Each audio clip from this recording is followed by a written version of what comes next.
the biggest secret that Asians and the Jews teaches their children about money. That has helped them make and retain wealth for generations. Hello and welcome. Making money is a skill. Unfortunately, this skill is not taught in school. The school teaches you everything except what is most important, which is the power to think for yourself and be in charge of your own life. It doesn't teach how to be happy, how to have a great self-concept that is most crucial in the creating your best life, how to self-regulate your emotions, how to love oneself and others, and how to be healthy in all areas, which include mentally, spiritually, emotionally, physically, and financially. There are cultures whom have retained the concept of passing down valuable knowledge to their generations. Cultures whom have retained a sense of self-worth and the ability to take charge of one's life. Towards the end of the 80s, many of the Asia continent countries' economy was equivalent to that of third world countries, a country like China being one of them.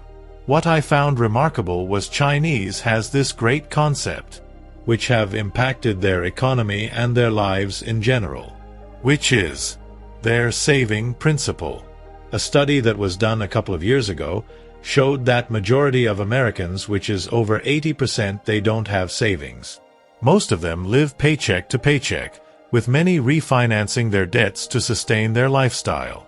When I started my financial journey, I dedicated myself to learning different aspects of money-making skills, including how different cultures view money. I wanted to understand the concept of money, to come up with the best concept that would help me accelerate my wealth accumulation journey. I, however, realized that how you relate with money, how you view and treat money determines if money is going to come to you in plenty or not. The most remarkable aspect I have come across the Asian continent is that saving is taught to children from a very young age. In most households, you find kids being given some money, and they are instructed to manage that money well and also save a portion of it. Some parent goes to an extra mile of doubling their saving when they save, to motivate them and program it to their mind that saving is good and of great importance. Money conversation is not a taboo in these households like it is in other parts of the world. They see money as a tool, as oil that turns the wheel of life. Money is not feared nor regarded and branded negatively. This impacts children from a very young age the importance of money, how to make it, invest it, and sustain it in a healthy way. You find mostly in these countries that they don't overspend, they don't live life in exaggerated manner, flashing money just to gain external validation. Through my research, I found a big secret. This secret is the determining factor which determines whether you will get rich or not. And the secret is, what makes you rich is not the amount of money that you make, but the amount of money you keep after spending. I am going to repeat the statement again. The determining factor for you to be rich is not how much money you make, but how much money you keep. To explain this statement better, let me give you an example. I will use an example of two individuals. Let's name one individual Tom and the other Clark. If Tom makes $10,000 a month and spent all of it, then it means Tom is at a place which I call risk to negative place. On the other hand, if Clark makes $3,000 a month, spends $2,500 and manages to save $500, then Clark is a place I call a positive place. If Clark continues to save $500 and put it to investment, within a few years Clark will be much ahead than Tom, possibly even been financially free.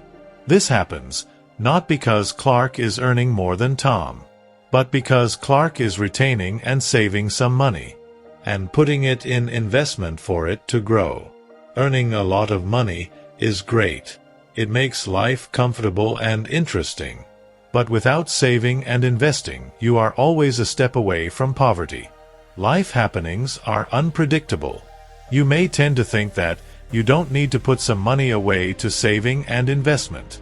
You may be in the category of people who have convinced themselves that They will always have a cash flow of money that takes care of their needs. And others who have convinced themselves that they don't earn enough to allow them to put some money aside. Either way, this two category of people are one step away from poverty. If something happened, and the source of money is cut unexpectedly, you fall into hard times very quickly.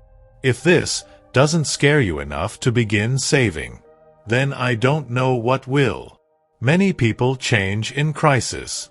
When they lose a job or when they are unable to work for one reason or another, to find they can survive with much less than they thought.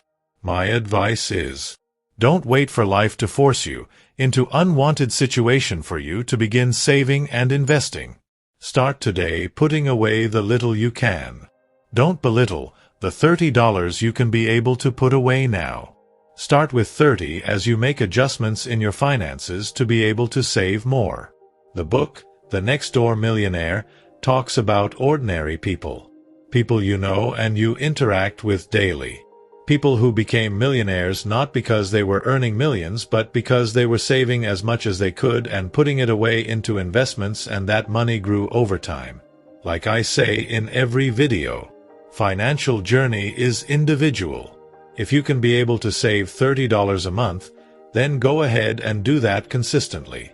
Don't look at the thousands that others are saving and investing that you belittle your $30. The tortoise always wins the game. Not because it has a superpower but because it doesn't stop. It may take you longer to achieve your financial goals if you are saving and investing less.